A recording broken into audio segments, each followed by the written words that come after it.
नमस्कार विद्यार्थी मित्रांनो, मी डॉक्टर गणेश शिंदे आपलं सर्वांचं करिअर ऑर्बिट अकॅडमीच्या या व्हिडिओमध्ये स्वागत आहे। आजचा व्हिडिओ महत्त्वाचा आहे कारण की नवी मुंबई महानगरपालिकाच्या माध्यमातून होऊ घातलेल्या पदभरती संदर्भामध्ये अभ्यासक्रम हा घोषित करण्यात आला आहे। आता हा अभ्यासक्रम कशासाठी आहे?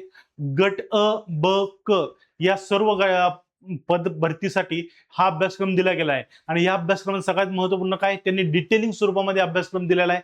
सगळ्यात महत्त्वपूर्ण बाब आहे यासोबत पद कोणती पद असतात या पदांसंदर्भामध्ये पण सांगितलं गेलंय आणि ह्या येणाऱ्या महानगरपालिका पदभरतीच्या संदर्भामध्ये एक मार्गदर्शक सिलेबस म्हणून सुद्धा समोर येऊ शकतो। त्यामुळे हा व्हिडिओ शेवटपर्यंत बघायचा आहे आणि यापूर्वी सगळ्यात महत्त्वपूर्ण बाब करायचं आहे, करिअर ऑर्बिट अकॅडमीच्या YouTube चॅनलला आपण नवीन असाल तर सगळ्यात अगोदर सबस्क्राईब करायचंय, बेल आयकॉन ऑन करायची आहे आणि लाईक करायचंय। ओके, हा व्हिडिओ आपण बघूयात। आजच्या व्हिडिओमध्ये काय काय नेमकी बाबी 3 जूनला या संदर्भातला अधिकृत जे परिपत्रक होते महानगरपालिकेच्या माध्यमातून काढण्यात आले। या परिपत्रकामध्ये काय सांगितलेलं आहे? सरळ सेवा पद भरती 2025-26 सूचना पत्र हे त्यांनी दिलंय। यामध्ये नवी मुंबई महानगरपालिकेच्या नियमित आस्थापनेवरील गट अ, ब, क मधील दिनांक 14/12/2025 रोजी प्रसिद्ध केलेल्या जाहिरात क्रमांक आस्था 2/2025 आणि आस्था 3/2025 आस्था 4/2025 च्या सरळ सेवा पदभरती संदर्भात त्यांनी अभ्यासक्रमाची घोषणा यामध्ये ही केलेल्या आपल्याला दिसून येतं। यामध्ये अभ्यासक्रम देत असताना बघा, अभ्यासक्रम सुद्धा त्यांनी सुटसुटीत दिलेला आहे। सामान्य प्रशासन विभागाच्या संदर्भातला हा अभ्यासक्रम डिटेलिंग स्वरूपामध्ये सर्व घटकांचा यामध्ये समावेश हा केलेला आहे। यामध्ये बघा, नवी मुंबई महानगरपालिका पदभरती जाहिरात क्रमांक आस्था 3 अंतर्गत 14/12/2025 ला ही जाहिरात ही प्रसिद्ध झाली होती। या संदर्भामध्ये गट प मधील सहाय्यक आयुक्त संवर्गाच्या मुख्य परीक्षेकरिता निश्चित केलेला अभ्यासक्रम हा आपल्याला इथे दिसून येतोय। यामध्ये बघा, सगळा पेपर क्रमांक 1 जो आहे यामध्ये मराठी इंग्रजी या विषयांचे खालील घटक उपघटकांचा समावेश हा यामध्ये केलेला आहे। म्हणजे सहाय्यक आयुक्त पद जे आहे नवी मुंबईतलं, या संदर्भात मराठी आणि इंग्रजी याचे टॉपिक्स या ठिकाणी दिलेत। मराठी या टॉपिक मध्ये सर्वसामान्य शब्दसंग्रह, वाक्यप्रचार, रचना, व्याकरण, म्हणी, वाक्यप्रचार यांचा अर्थ आणि उपयोग तसेच उतार्यावरील प्रश्नांची उत्तरांचा समावेश असणारे। सेम इंग्रजीमध्ये कॉमन व्होकॅब्युलरी असणारे, सेंटेन्स स्ट्रक्चर असणारे, ग्रामर असणारे, यूज ऑफ आयडम असणारे, फ्रेजेस असणारे, their meaning and comprehension of passage यांचा समावेश या पहिल्या पेपरमध्ये असणार आहे। पेपर क्रमांक 2 हा इथं स्पष्ट केलाय। सामान्य क्षमता चाचणी या विषयामध्ये खालील घटक उपघटकांचा समावेश या ठिकाणी सांगितलेला आहे। यामध्ये सगळ्यात पहिला घटक आहे सामान्य बुद्धिमान मापन व आकलन याचा समावेश आहे। उमेदवार किती लवकर व अचूकपणे विचार करू शकतो हे आजमावण्यासाठी हा पेपर 2 मधला पहिला टॉपिक दिला गेलाय। यासोबत चालू घडामोडीचा समावेश असणार आहे, अंकगणित व सांख्यिकीचा समावेश असणार आहे, माहिती अधिकार 2005 आतापर्यंत अपडेट जे झालाय ते, महाराष्ट्र लोकसेवा हक्क अधिनियम 2015 याचा समावेश यामध्ये हा केला जाणार आहे।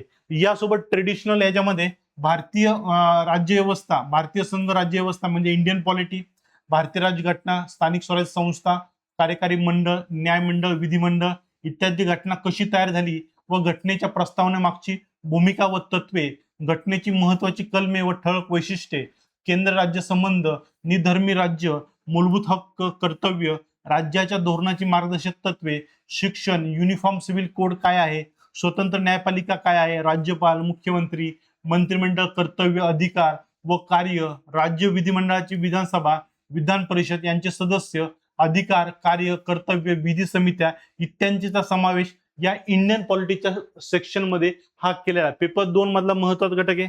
यानंतर 6वा घटक आहे तो म्हणजे आधुनिक भारताचा विशेषतः महाराष्ट्राचा इतिहास या मेन्शन केला आहे। यामध्ये सामाजिक आर्थिक जागृती 1885 ते 1947 पर्यंत, महत्वाच्या व्यक्तींचे कार्य, समाज सुधारकांचे कार्य, स्वातंत्र्यपूर्व भारतातील सामाजिक जागृती वर्तमानपत्रे, लोकशिक्षणाचा परिणाम, स्वातंत्र्यपूर्व काळातील इतर समकालीन चळवळी व राष्ट्रीय चळवळींचा समावेश यामध्ये केला गेलेला आहे। यासोबत 7वा टॉपिक जो दिला आहे भारताचा व महाराष्ट्राचा भूगोल दिलेला आहे आणि यामध्ये महाराष्ट्रातील संपूर्ण म्हणजे आर्थिक असेल, प्रशासकीय असेल, राजकीय भूगोल असेल याचा इत्थंभूत स्वरूपामध्ये अभ्यास हा करायचा आहे। म्हणजे काय, तुम्हाला फिजिकल जॉग्राफी चांगली माहित असावी, पॉलिटिकल जॉग्राफी माहित असावी आणि इकॉनॉमिकल जॉग्राफी सुद्धा माहित असावी आणि चौथा घटक म्हणजे सामाजिक, म्हणजे लोकसंख्येच्या अनुषंगाने जॉग्राफी जे आहे तुम्हाला या ठिकाणी माहीत असणं गरजेचं आहे. या चारही घटकांचा सहभाग आपल्याला या ठिकाणी होताना दिसतो. जॉग्राफीमध्ये अजून एक घटक आहे महत्वाचा आहे, तो म्हणजे इन्व्हायरमेंट म्हणजे पर्यावरण. पर्यावरणाचा समावेश आहे. पर्यावरणा संदर्भामध्ये मानवी विकास व पर्यावरणपूरक विकास, नैसर्गिक साधन संपत्तीचे संसाधन विशेषतः संसाधन, विविध प्रकारची प्रदूषणे, पर्यावरणीय आपत्ती, पर्यावरण संवर्धन कार्यरत असलेल्या राज्य, राष्ट्र, जागतिक पातळीवर संघटना, संस्था यांचा यामध्ये समावेश हा होणार आहे. ओके, हा महत्वपूर्ण सिलेबस आहे. यासोबत बघा सिलेबसच्या या पेजमध्ये आपल्याला 8वा घटक जो आहे सामान्य विज्ञान व तंत्रज्ञानाचा समावेश आहे. त्यामध्ये फिजिक्स, केमिस्ट्री, बायो आणि बॉटनी, या झुलॉजी, बॉटनी याचा समावेश असणार आहे. यामध्ये दूरसंवेदन, हवाई ड्रोन, छायाचित्र, भौगोलिक माहिती प्रणाली व त्याचे उपाययोजन याचा समावेश आहे. म्हणजे टेक्नॉलॉजीच्या पॉईंट ऑफ व्ह्यूने सध्याच्या स्थितीमध्ये काय चालू आहे सगळीकडे, अवकाशामध्ये काय चालू आहे किंवा शस्त्रास्त्रामध्ये काय चालू आहे, नवीन टेक्नॉलॉजी कोणत्या आल्या, AI टूल कोणते, या संदर्भातला इत्तुंभूत स्वरूपामध्ये अभ्यासक्रम या ठिकाणी समाविष्ट केला आहे. यानंतर 9वा टॉपिक जो दिला आहे अर्थव्यवस्था, नियोजन व विकास विषय अर्थशास्त्राचा समावेश यामध्ये केला आहे.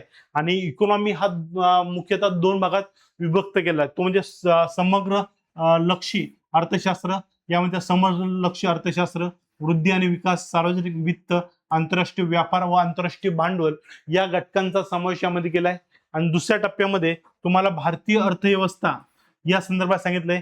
यामध्ये भारतीय अर्थव्यवस्था आव्हाने व आर्थिक सुधारणा कोणत्या आहेत या सांगितल्या गेलेल्या आहेत. यामध्ये भारतीय शेती व ग्रामीण विकास यावर भर दिला गेला आहे. सहकार, मौद्रिक वित्तीय क्षेत्र, सार्वजनिक वित्त व वित्तीय संस्था, उद्योग व सेवा क्षेत्र, पायाभूत सुविधा विकास, आंतरराष्ट्रीय व्यापार व भांडवल आणि महाराष्ट्राची अर्थव्यवस्था इत्यादी सर्व घटकांचा समावेश यामध्ये केला गेला आहे. म्हणजे काय आपल्याला हा पूर्ण सिलेबस असणार आहे गट अ ब क या संदर्भामध्ये, आणि या मुख्यतः मुख्य परीक्षेचा सिलेबस म्हणून त्याला समोर ठेवलेला आहे. आता हा सिलेबस असताना बघा या ठिकाणी जवळपास 5 पदाकरिता किती 16,251 उमेदवारांनी काय केलेलं आहे, अर्ज हा केलेला आहे.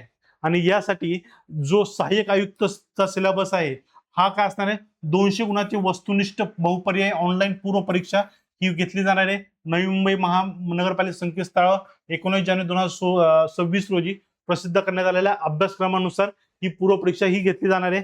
आणि त्यानंतर 400 गुणाची वस्तुनिष्ठ बहुपर्यायी ऑनलाईन मुख्य परीक्षा पेपर 1 आणि पेपर 2 जो आता सिलेबस बघितलाय त्या सिलेबसवरती ही परीक्षा ही घेतली जाणार आहे. आणि मुलाखत जी असणार आहे 50 गुणासाठी ही मुलाखत या ठिकाणी घेतली जाणार आहे.